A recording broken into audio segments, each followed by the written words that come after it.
Does Kirby's Dreamland 3 still hold up in 2024? It's time for GameBois Game Club, where we take a trip down memory lane, playing a short game each month, and invite you to play along with us. Join us as we break it all down. So for this part, for anyone who's watching or listening, is going to be our monthly little book club, if you would, but it's going to be a game club. Name still pending on what we're going to call it officially.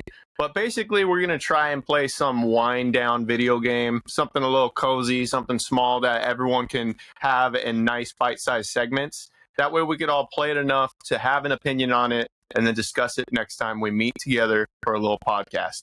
And I'll start us off. I'm the one who chose the first one, just by the way we did a little roulette through a number generator, and I got first pick. And my first pick was Kirby's Dreamland 3.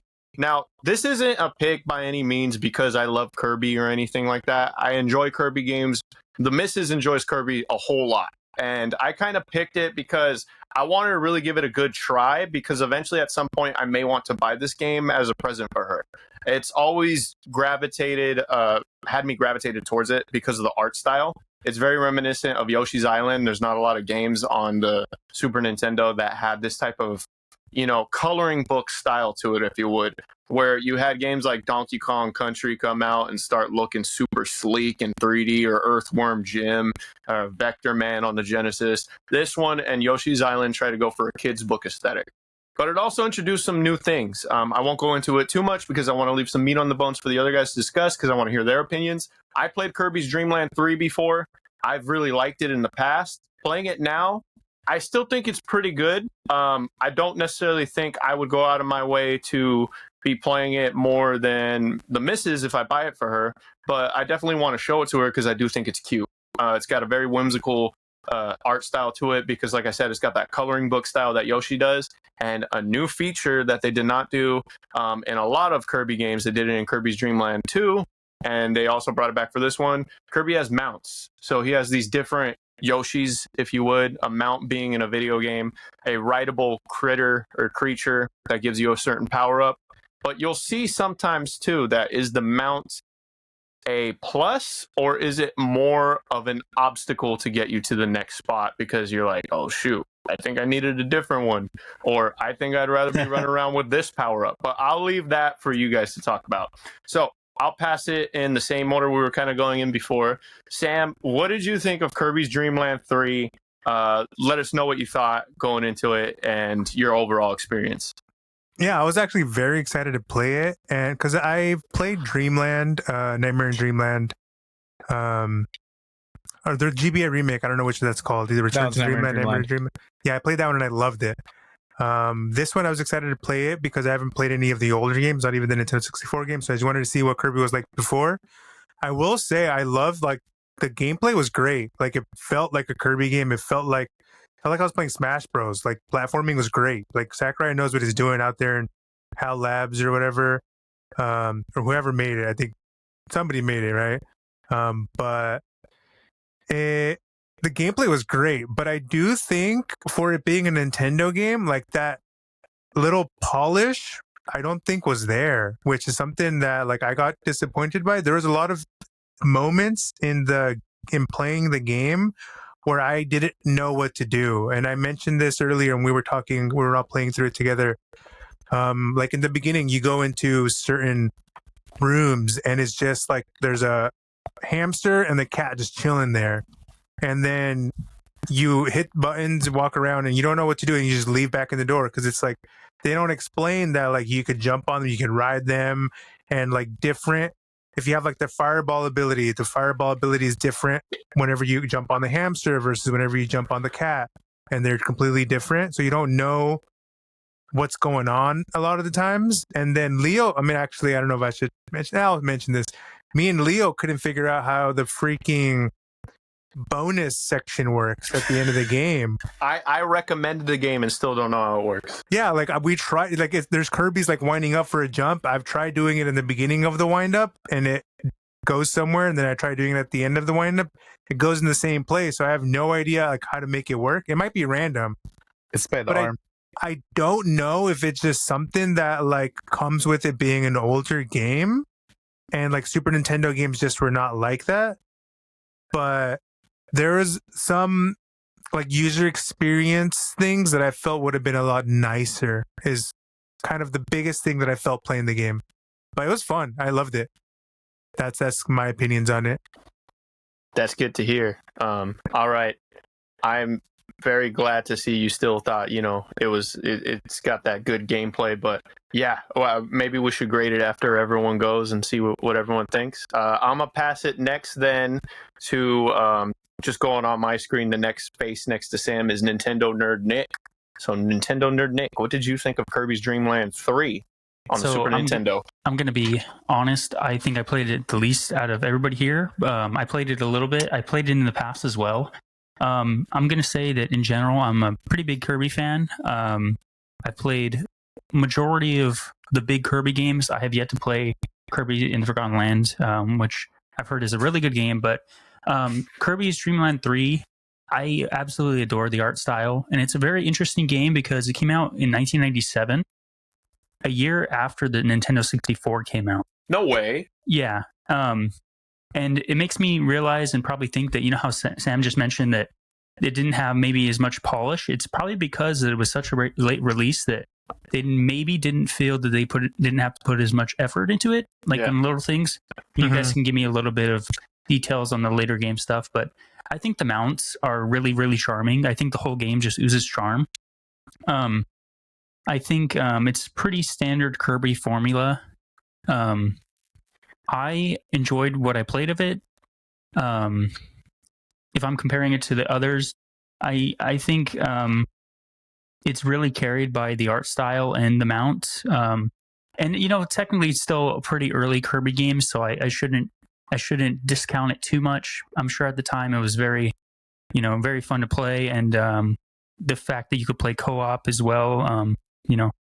On the previous consoles, on the NES, Kirby's Adventure was single player, so being able to play co-op was a pretty big deal. I'm not sure if Superstar at the time had co-op, but nonetheless, I'm sure that back in the day that was a really enticing game to kids. So that's my take on it. I didn't get into it as in depth, unfortunately, but I really enjoyed what I played. That's a good point, Nick. I didn't even think of the co-op thing for the time it came out. And I didn't even know that it came out during the 64 era. So really its only competition was Superstar in terms of what's the most recent one. Interesting. Cool. All right. So next on my screens, at least, I'm going to navigate us towards Neo Geo Leo. Neo Geo Leo, why don't you go ahead and tell us what we thought about Kirby's Dream Land 3? Also, a side note, I just want to say anyone who's listening or watched us, a majority of us went ahead and played this on the Virtual Console on the Switch. So if you're listening and you want to give the game a shot, it is on the Virtual Console on the Switch. Go ahead and check that out. So Leo, what'd you think of Kirby's Dream Land 3? I do want to interject first. And later after the segment, we're going to mention the game that we're going to play for next month, and it would be fun if people listening care enough to play it alongside us and then come back and see what our thoughts are. That'd be nice. That'd be kind of cool, and see maybe you guys are like, that game was great. Sam, you're dumb. Why'd you say it sucked? Anyway, sorry, Leo. Okay, so just gonna pull up some notes here. Hero, there you go. That'll give you my thoughts on the game. So, I have very lukewarm opinions on this game because I'm not a Kirby hater by any means. I've actually been wanting to get into the series, but the whole time I was playing, I was like, am I insane? Is this game just not as good as I thought it was going to be? And upon researching it, I found out that this is kind of considered a mid-tier game as far as the Kirby mainline series goes. So I was like, okay, I'm not alone. And let me start off with the positives of this game. The big three would be the aesthetic, the charm of the game, and the soundtrack. So aesthetic, as Isaac had pointed out, this game has a very painterly art style, and in this case, whereas something like Yoshi's Island looked like a coloring book, this looks more like watercolor paintings, and I really enjoyed that because it made the getting into the world of the game a lot easier. For the soundtrack, unless I'm missing something because I'm still very new to Kirby, I was like, oh, that's where this song's from. It's from this game specifically. Oh, that's where this one's from. And even the songs that I didn't recognize, I was like, oh, this is a jolly good time. And so I was enjoying my way through the game still because soundtracks have a big impact on how much I enjoy a game. So that actually made it a lot easier for me to just kind of casually vibe through the game and just enjoy that. And the charm of Kirby is just a very effortlessly charismatic series. You're just kind of playing and you're like, yeah, they're just little things here or there that just kind of make you smile or just kind of appreciate them. But there was, as far as negatives go, the biggest one is unintuitive gameplay design. So a big issue that I had was oftentimes the game wasn't necessarily difficult. Things were either just not explained or you were given an unfair disadvantage as to how to play them. So something that would often happen is that you go through a door and you go into the next area of the stage and it begins an auto scroll segment. Auto scroll segments start right away and they're really fast. That's how I had most of my deaths in the game. So it would be like, I go through the door, camera's already panning. I'm like, oh, I died. Let me try that. Oh, I died. That would happen several times, and that's how I died most of the time. It wasn't through actual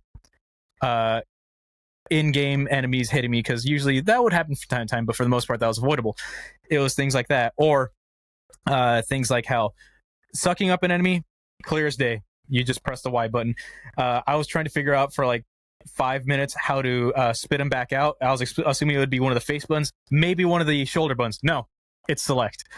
And you would think it would be either the same button that you used to suck them in or one of the neighboring buttons, but the fact that it was select, it was the dead last button I thought about.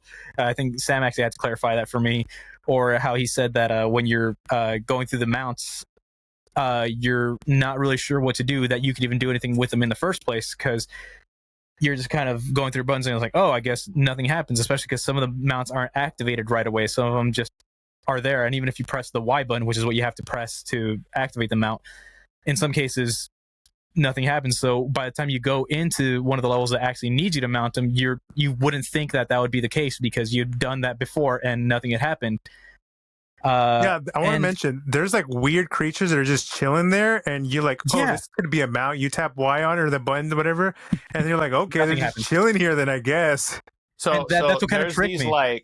there's these like secret missions you got to do within the level, and they don't really do a good job of telling you how to do it. They Yeah, don't tell you that's what you anything, guys are bro. talking They don't about. tell you Yeah. anything. Yep. exactly. Like I'm not the type of person that wants hand holding in games, but it would have been like even just a little blurb to let you know would have been nice. That, because I was like kind of shooting in the dark, because I thought like, oh, these guys that are chilling there don't do anything. No, they're mounts. They just don't let you know that they're mounts. And I wonder. eventually there's a point where you go and maybe you need a mount for a certain part of the level, but say you spit it out and you can't go back to get it in that same level because you progressed past that certain point. You have to quit the level and start all over again to get that mount, and then go and it's like little things like that bother me. That said, another one of positives, boss fights are really fun. That's very intuitive. You know what to do just by looking at the boss, like, okay, and that's good design right there. So as far as the bosses go, that's where the best aspects of this game happened. As far as some of the worst parts, it's not necessarily terrible or anything, but what brought it down for me, like I said, was some of that unintuitive level design, and I wish they made things a little more clear, or they made things a little bit more showed more effort. Because another thing is that with a lot of the stages, you could kind of breeze right through them by just doing the circle jump or the floating jump, and then like every once in a while dodging an enemy in the sky and then just going to the end. And I feel like it would have been more it would have been better if they found ways to circumvent that and make you get creative with how you platform around the game. So overall, my opinions on the game are still positive, just barely, though. It's in the lukewarm category. Like I said, it's because I thought it was okay, but it could have been a lot better. And like I said, I thought I was going insane, but it turns out that a lot of the Kirby community is in a consensus on this one just being kind of an okay game. And with the Kirby community thinking this game is okay, as the last note, we will shine light on what Chito thought. Chito, what did you go ahead and think about Kirby's Dreamland 3? Did you think it was a hidden gem Kirby game, or did you think it was a pile of trash, or somewhere in the middle? Let us know. All right, so I'm not very familiar with Kirby games. I played one, and I enjoyed it because it was which one was it? The one I got for the DS, the Squeak Squad?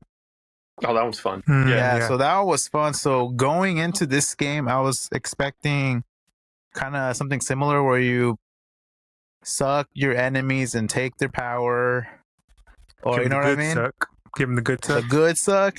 But this game was different, and I did enjoy the mounts because they were cute. the game was adorable, but for me it was kind of slow. Like I felt like I couldn't even figure out how to run into like the next world. So I was like, dude, why is this game so slow? It's just crazy. Like Leo mentioned that like he prefers not hand holding, but wouldn't you think that Kirby is like hand holding the game? It's Yeah. originally it was developed like the Game Boy one was developed by Sakurai to specifically target non-gamers. Like it was supposed to be so entry level that somebody who was into video games and never played a video game could get into it. And what makes me think what happened was, you know how back in like the NES era, like they would put a lot of the lore and a lot of the descriptions of things in the manuals.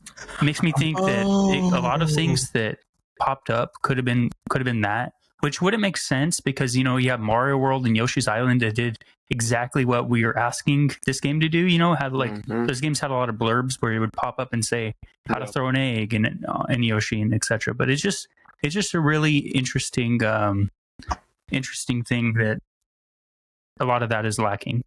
We're gonna get a lot of hate in the channel. We're gonna be like, you guys are dumb. You should have read the manual. No, that's what I thought too. Because if you think about it, back in the day, like on the NES, Super NES, the Nintendo would market a lot of like strategy guides, like Zelda. Like no one knew how to play that game either. You had to find it through a strategy guide or have a friend who had a strategy guide. The internet wasn't a thing back then. Yeah, internet wasn't a thing back then. So like, you know, the secret dungeons and everything. Like I thought maybe that's why they decided not to give you directions, because I was confused also on those like mini boss or whatever. Like there was one where there was a girl and I'm like, why is the girl here?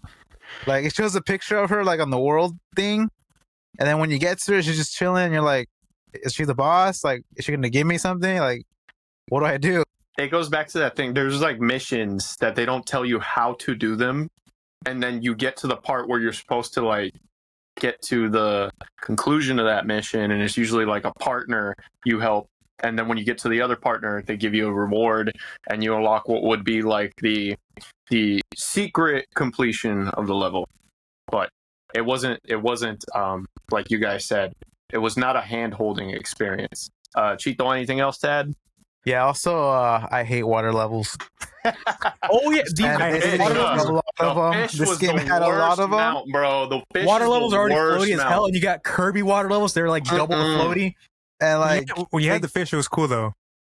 No, they give you the fish before you go in the level, but you don't know you're going into that level. Yeah. So you're not gonna pick the fish.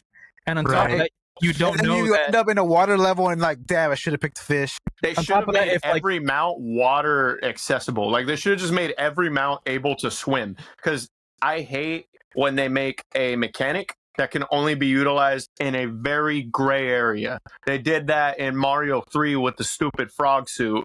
The frog suit is useless everywhere except the water. Here, they gave you a frog suit with the fish. I was gonna say too, piggybacking off what you said about how you don't know that you're gonna go into a water level. Beyond that, because I had prior experiences where I tried to go use the mounts, but I didn't get anything out of them because I hadn't unlocked them yet. I was just like, oh, they're just there. They're just chilling. I'm not actually gonna get to do anything with them. Nope, they actually are necessary to some extent, at least. Yeah. All right, Chito, anything else on Kirby? No, overall, it's a good game to try out. I wouldn't say I'll go on my way to play it again, but I'd say it's a good game to try out, just to give it a try if you're a Kirby fan or if you haven't played any Kirby games, but there are definitely better Kirby games out there. All right, to wind it up, Kirby's Dream Land 3, I think it's a fun experience to try out, like Chito said.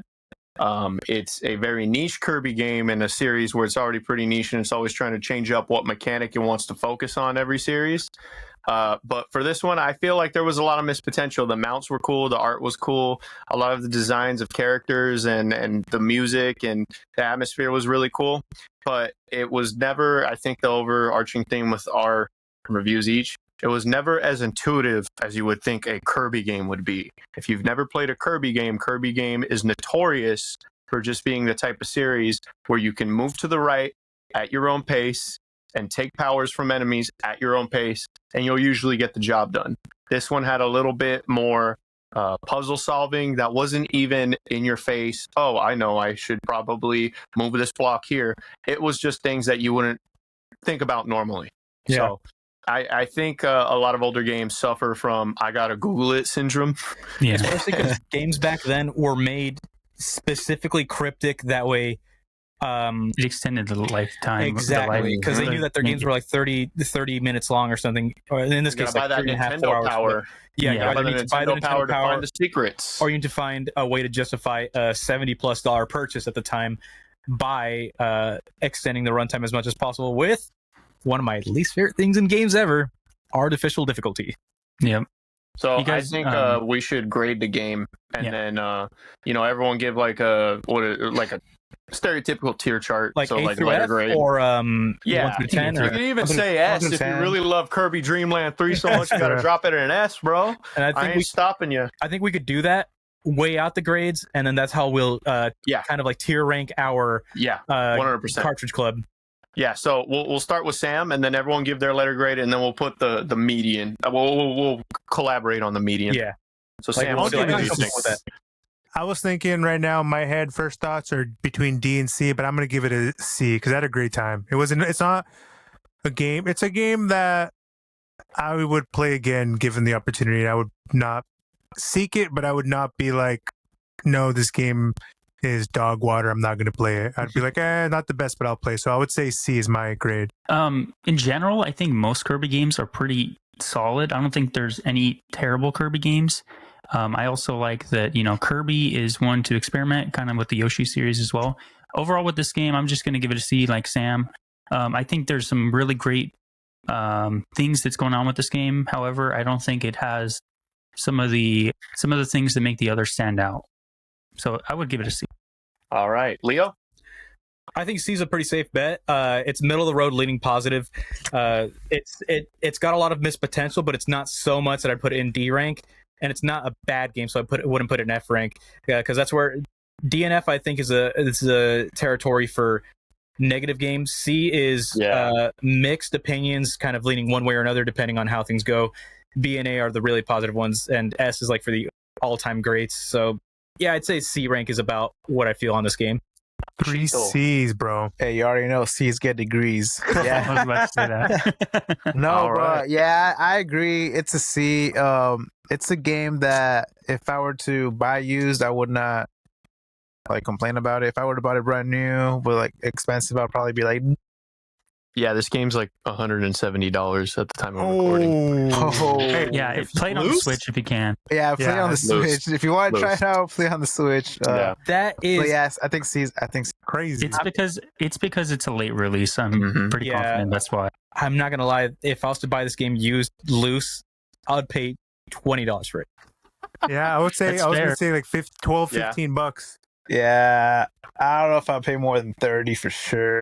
I would wrap it up, and for sure also actually I'm gonna bump it a triple S tier, that way it weighs up to B. I'm gonna go C, dude. This is a C C. game, and I C's think good degrees, it's dude. perfect because for our first game for Game Club, I think we should probably, now we have a baseline, Yeah, right? yeah. What do we think is okay?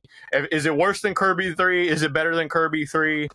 That's Yeah. what we'll go off of. But I'm gonna shoot That's this the ball. back to Sam, so Sam can introduce the next segment. This was the Game Club.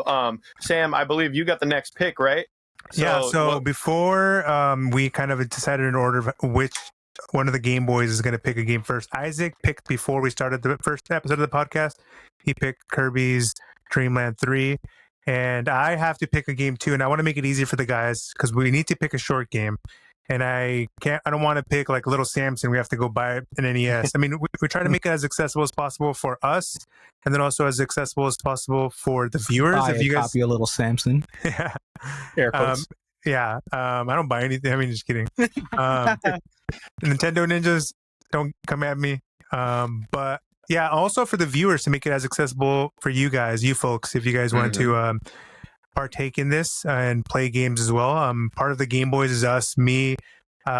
Something I value the most is hanging out with my friends, these guys, and playing games as much as possible. I know other YouTubers like YouTube becomes a thing and takes up a lot of time and they don't end up playing any of the games. So I want to make sure that that's what we do. So this is a great segment that Leo thought about. But anyway, now that I gotta stop yapping. Sorry. My game is also on the Nintendo online thing, whatever service, but it's a part of the expansion pass. So it's either Nintendo 64 or Sega Genesis. Nice. And I was looking through short games and I was stuck between two, but I'm gonna pick Sin and Punishment on the Nintendo 64. Yeah, there we go. Yes, sir. We were talking about Awesome. it, and I wanted to tell you guys whenever we were talking That's last what's up. time, That's it's like a what's 2.5-2 hour Heck game yeah. or something. I played a little bit of it. I'm like, oh, I could play this for hours. It I seems could- like a cool game. I could see this one going up to A rank. Just What? I could just see that. It's I'm gonna keep short. my mouth shut. One Okay. of the best 64 games ever. It was, Ever. it was between Sin and Punishment and Star Fox 64 or Star Fox 2 on the Super Nintendo, and I was All like, good same games, vibes, but- same vibes. But I'm gonna go with Sin and Punishment because I want to play that Awesome. one. If you I've are never listening played to this or watching this right now, play some Sin and Punishment. Do you a favor. Find it for free on the internet on a website. Play you a Sin and Punishment. You'll thank us. Let me tell you something about Luigi's Mansion, right? It's pretty scary. You know what's not scary? Subscribing to the channel, because a lot of you dudes be doing it for free anyways. So I'm not gonna charge you to watch the show. So come over here and spend your free 99, your $0.00 on watching this, and watch us spend the money instead so you don't have to.